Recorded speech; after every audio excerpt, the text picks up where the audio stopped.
Welcome back. Let's do question 2. Given the arithmetic series 7 plus 12 plus 17 goes on like that, determine the value of T91. So this is an arithmetic series, but we want to find a term here. So we're going to use the arithmetic sequence formula.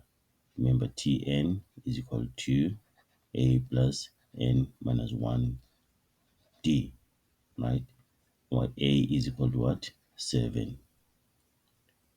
Our n is going to be 91. We're finding term 91. And then our d, the difference, 12 minus 7, that is 5. 17 minus 12, that is 5. So our difference is 5.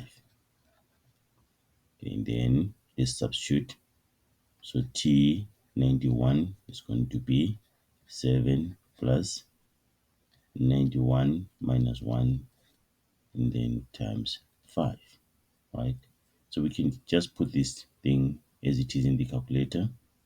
7 plus 91 minus 1 times 5, or 7 plus 90 times 5. Okay, then what do we get? T91 is equal to 457. That is term 91.